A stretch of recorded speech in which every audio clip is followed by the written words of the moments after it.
Hanya melihat akhlak seorang muslim berbakti kepada orang tuanya. Hanya melihat.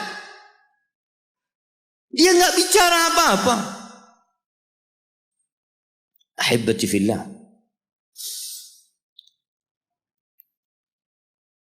Di surat Al-Ahqaf ayat 15. Surat Al-Ahqaf ayat 15. Nanti dibaca. Karena kita itu disuruh membaca sama Allah. Iqra. Dan alhamdulillah semua bisa bawa Quran. Walaupun tidak dalam mushaf, tapi dalam HP-nya. Itu semua punya. Coba yang punya HP dibuka. Buka HP-nya. Malu kalau ada muslim punya HP, nggak ada aplikasi Al-Quran di dalam.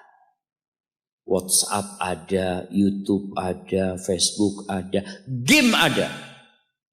Quran ada. Quran terjemahan. Di mana Pak Ustaz download Quran terjemahan? Subhanallah.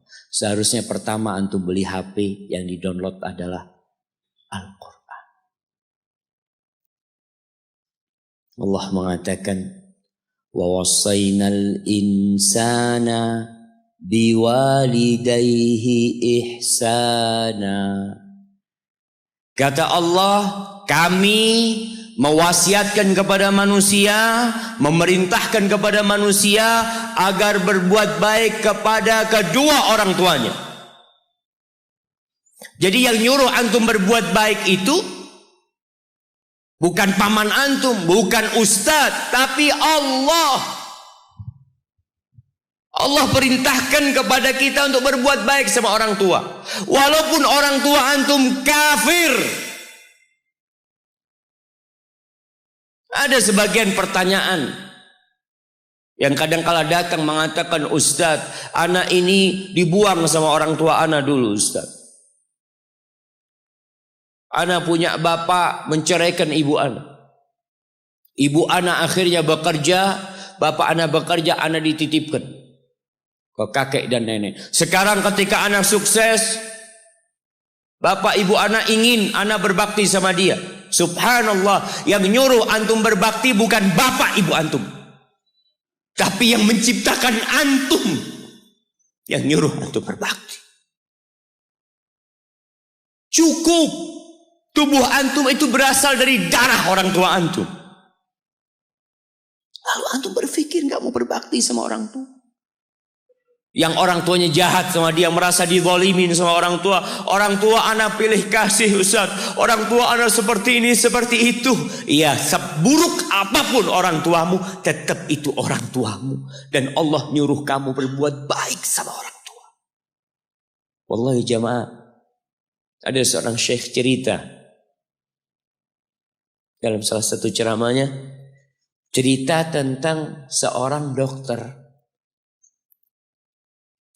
perempuan di sana, di Arab sana. Ada seorang anak lelaki bawa ibunya masuk ke dokter ini. Subhanallah, ibunya ini gila. Anak-anak muda belum nikah, dia bawa ibunya. Nanti ibunya tersenyum sendiri, ketawa sendiri. Masuk ke ruang dokter itu, mejanya dokter diputerin sama ibunya. Anaknya minta maaf, ya dok, kata dia. Sekali-kali nanti ngeliat di televisi dokter itu, ada gambarnya Ka'bah. Ibunya ngomong, nak kau, bukan nak ngomong, kamu bohong Mat. Mat kau bohong sama ibu, katanya mau dibawa umroh ibu, kata dia. Nanti diludahin anaknya, digigit anaknya. Nanti kerudungnya ibunya terbuka, dipasangin lagi.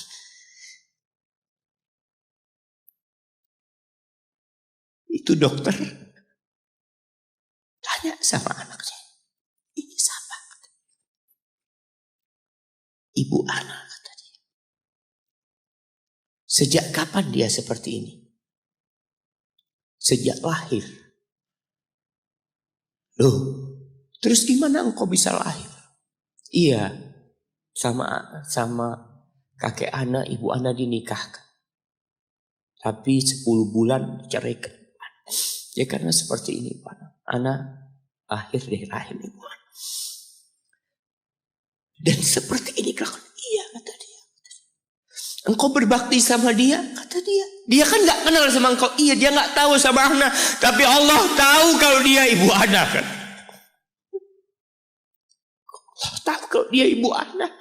Anak harus berbakti. Ditanya ibumu sakit apa? Ibu kena gula, kata dia. Setelah dikasih resep, itu dokter cerita, pasiennya keluar ditutup pintunya. Dokter ini nangis. Dia mengatakan, ana sering dengar ceramah tentang birrul walidain. Ana sering mendengarkan tausiah ustaz tentang berbakti kepada orang tua. Tapi ana baru sekarang melihat kebaktian seorang anak sama orang tuanya. Ibunya gila, dia tetap berbakti. Dan dia mengatakan, iya ibu ana gak tahu sama ana, tapi Allah tahu kalau dia ibu ana. Dan yang ngasih wasiat supaya kita berbakti sama orang tua itu Allah jemaah. Apapun yang dilakukan orang tua kita.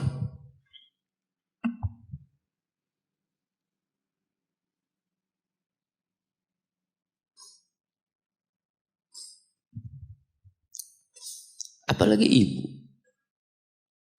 Allah katakan hamalathu ummuhu kurha wa wada'athu kurha. Ibu kita, hamil kita itu dalam kondisi yang sulit.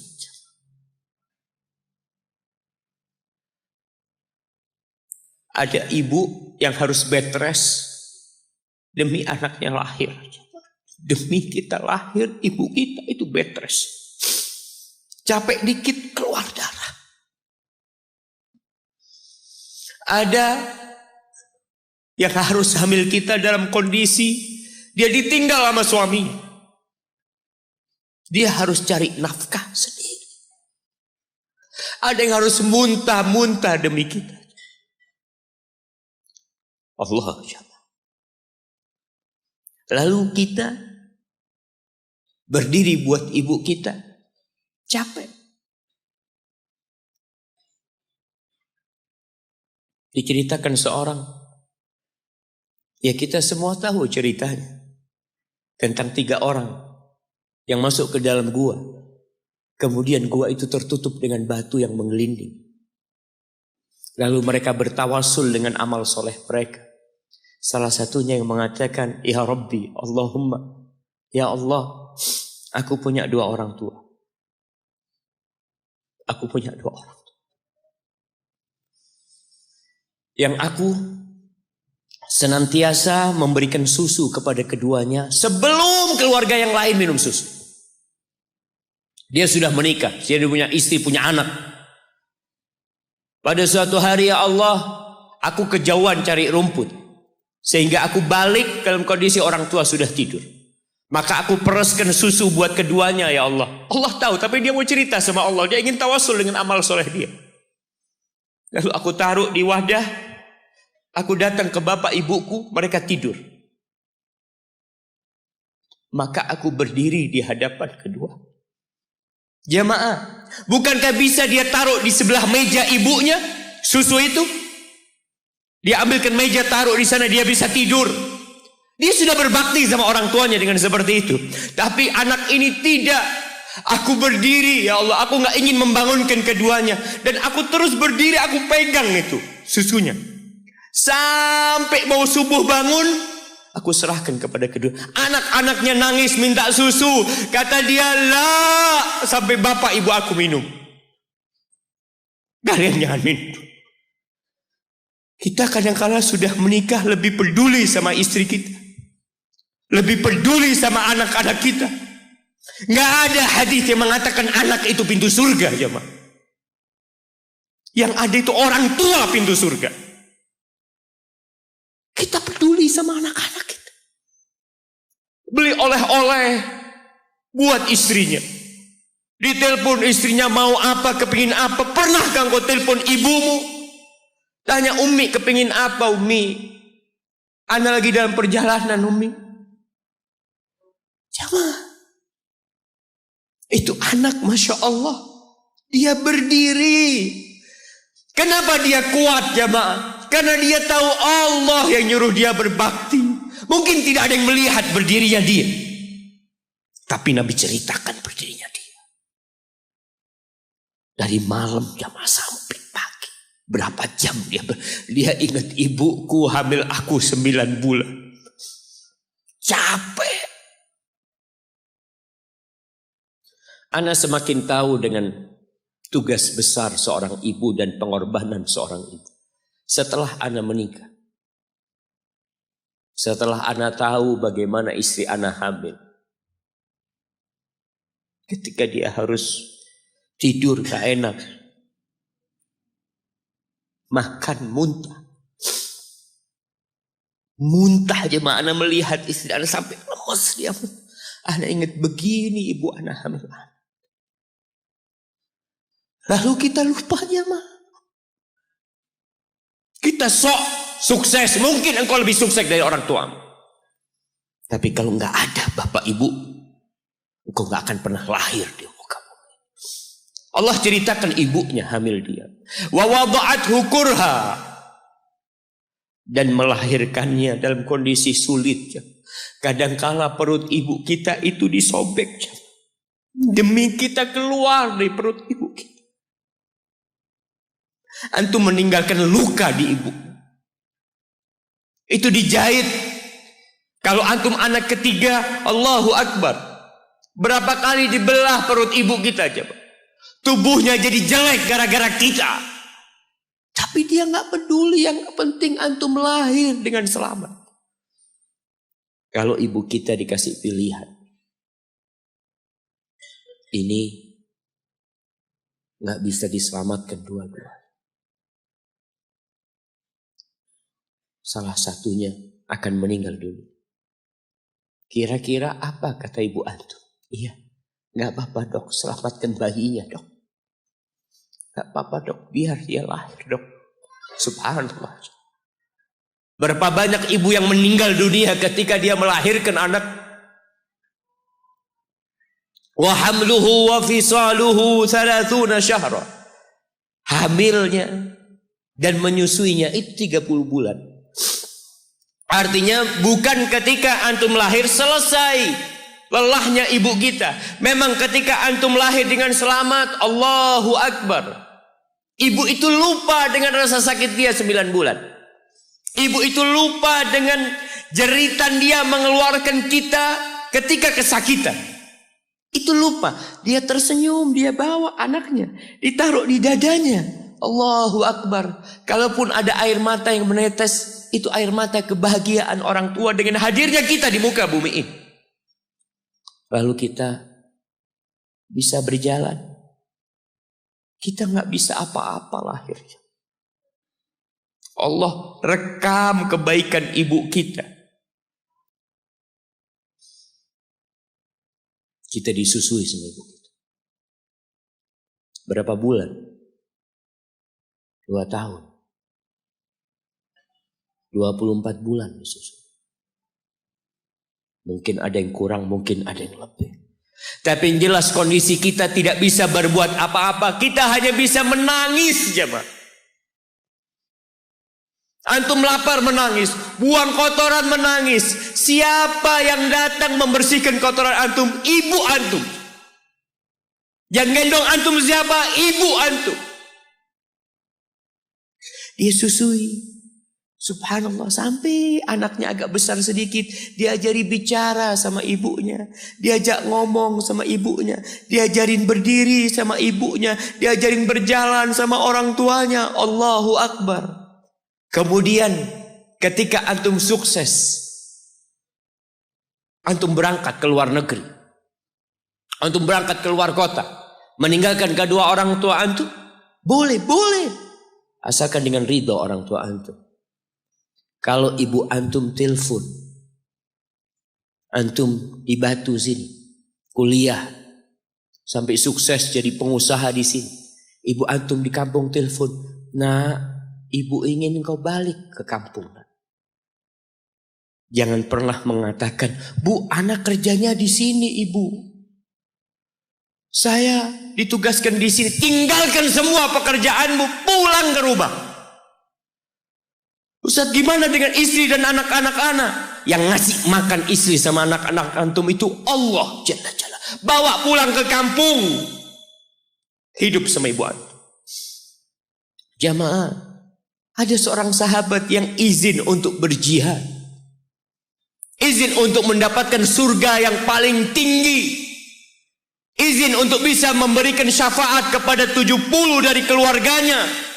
Kalau dia mati syahid, dia datang kepada Nabi SAW, ditanya, bapak ibumu hidup? Iya, kata dia, pulang engkau ke sana. Fazammal jannah, di sana ada surga. Ilzam rijlaiha, engkau tetap di kaki ibu. Ini mau jihad, bukan mau cari fulus, jemaah. Bukan mau cari kenikmatan dunia, dia mau cari surga. Tapi pintu surga yang paling baik orang tua dapat jauh-jauh. Jemaah, Allah, ketika antum nangis di kasur ibu, di dapur lagi masak, dimatikan kompornya, dia datang jumpai antum. Antum lihat, anda sering lihat ketika kajian, bagaimana seorang ibu yang gendong anaknya yang nangis. Dia ingin dengarkan kajian, tapi engkau menghalangi dia untuk mendengarkan kajian dengan baik. Dia harus gendong. Kadang-kadang nggak boleh deket-deket kajian, yang bawa anak tempatnya lain, dan dia nurut. Engkau ganggu hidup dia dari sejak engkau lahir. Kemudian setelah engkau dewasa, engkau enggak berbakti sama ibu. Lupa dengan wa hamluhu wa fisaluhu 30 syahr. Di masa Umar bin Khattab, ada seorang yang datang kepada Umar mengatakan, ya Amirul Mukminin, aku ini jadi kendaraan buat ibu. Aku ini yang membersihkan kotoran ibu. Dan aku palingkan wajahku. Ibuku sudah lumpuh, gak bisa apa-apa. Dan aku berusaha untuk berbakti sama dia. Aturani qad jazaituha. Gimana menurut? Apakah aku sudah balas kebaikan ibuku? Kata Umar, la. Kata dia. Enggak, belum. Ya Amirul Mukminin, bukankah aku sekarang ini telah berbuat kepada ibuku seperti ibuku berbuat kepadaku waktu aku kecil? Artinya sama pekerjaannya sekarang ini.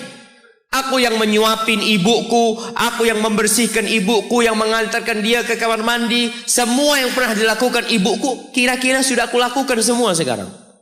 Kata Umar, enggak sama, kata dia. Ibumu waktu merawatmu ketika engkau kecil, ibumu berharap engkau bisa hidup. Sedangkan engkau sekarang merawat ibumu ketika sudah tua sakit-sakitan, engkau berharap ibumu mati. Allah, iya, kita kadang-kadang merasa lelah merawat ibu yang sudah tua. Merasa kadang-kadang, ya Allah, kalau ibu ini meninggal insya Allah lebih baik. Antum mau istirahat. Allah, iya, belum. Suatu hari tatkala Abdullah bin Umar tawaf, ada seorang yang menggendong ibunya. Sambil dia bersenandung mengatakan, inni anal ba'iru hal mudhallalu in udhirat rikabuha lam udhar. Aku ini adalah tunggangan ibuku yang taat dan patuh. Kalau tunggangan-tunggangan lain itu dikagetin, kaget. Aku tidak pernah membuat ibuku kaget di atas punggungku. Lalu bertemu dengan Abdullah bin Umar bin Khattab. Dia bertanya,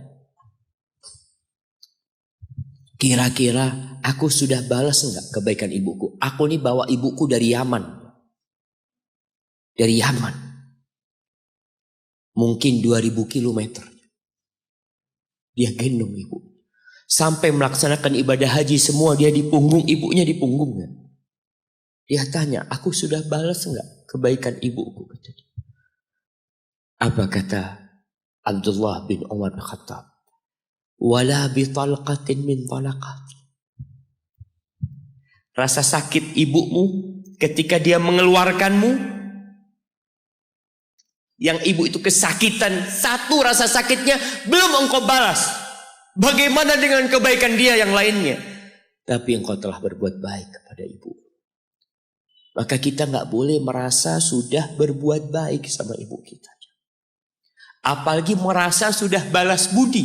Na'udzubillah min dzalik.